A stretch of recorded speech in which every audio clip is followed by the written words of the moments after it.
Hey guys, it's Tom Seymour from VHS Massacre Radio. I just wanted to say a few things. One of the things is the new movie that is in film festivals right now that I directed, called VHS Massacre Too, recently won 2 Telly Awards, one for Best Documentary and one for Best Low Budget, essentially, program. And for those of you who don't know, the Telly Awards, they're in their 41st year. I believe they started in the late 70s as an answer to the Emmy Awards. They concentrated more on small market broadcast, things like that. Things like PBS or local news, things like that. And anything from branded content, from commercials to documentaries to news, things like that.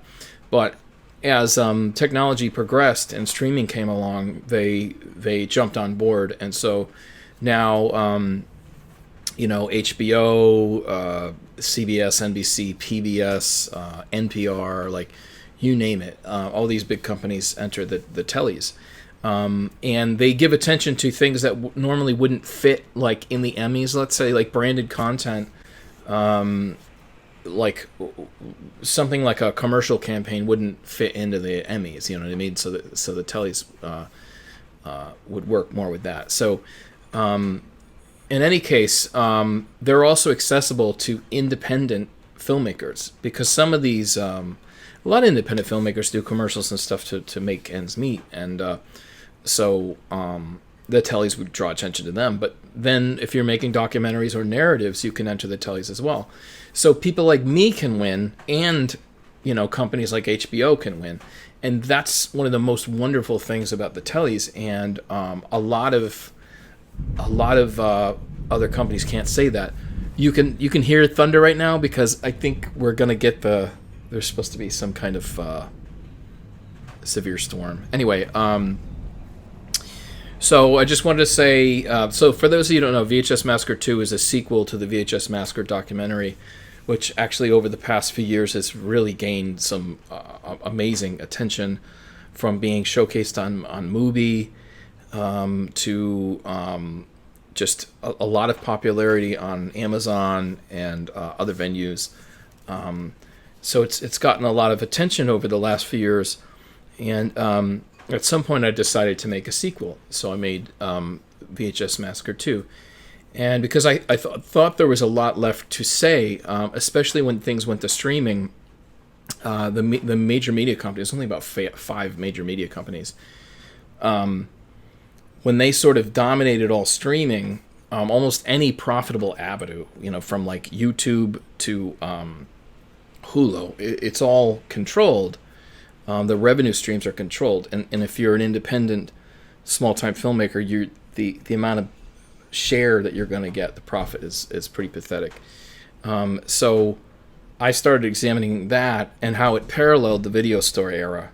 So when the mom and pop's video store, when they were healthy, then independent and exploitation film movement was healthy, and then when Blockbuster sort of drove them under, then the exploitation scene was less healthy. And so you look at that with streaming, if that same takeover happened, and it did happen, then things like actual independent films, like low-budget independent films and exploitation films, would then be pushed out. And that's essentially what happened. Like, you can post them, you could put them up, but you're not going to be treated like larger films, and so in result, a lot of the profitability has dropped out of that scene. And so the point of the doc is to really say, look, these exploitation films are way more important than you would ever think. They're essentially like the yang to the yin of the studio system.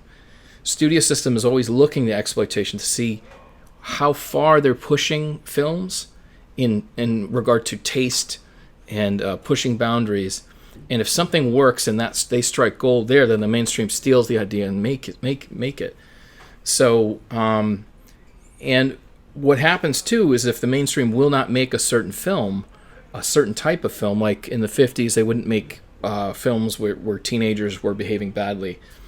Well, then the exploitation scene would do it, and then they'd make money there. so basically, you had a system where there was a lot of opportunity to make content that wasn't necessarily acceptable by purely, by everyone in the mainstream. So I wanted to thank the Telly Awards. I think they're a really cool competition, and I wanted to thank Tim Coolig, James Richardson, Ken Powell, and I wanted to thank my wife Stephanie and my daughter Isabella, and everyone who supported this film and continues to support the film. There will be a Blu-ray release of it. There's not an official date yet.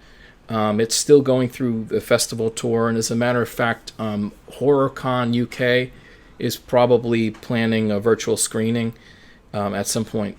So we'll have to stay tuned as to when that's going to happen, and I'll give you more information on that.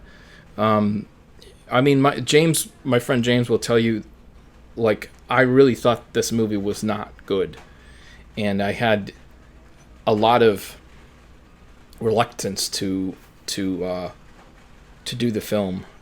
Like, I know I wanted to do it, and I thought it was important, but if you were to ask me when I started it if I thought it was coming out well, I would say no, not at all.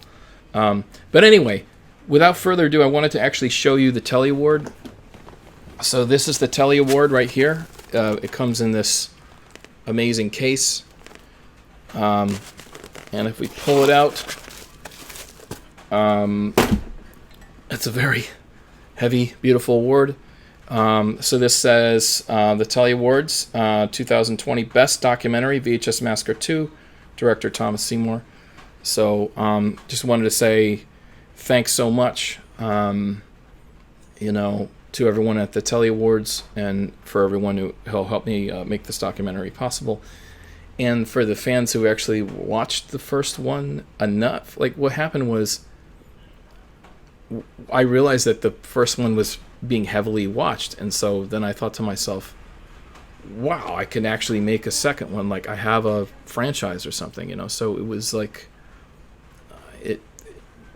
it was in 2020 to make a movie essentially for nothing and have so many people see it that it warrants a sequel is really rare. And so I thank everyone who watched it, and I appreciate it very much.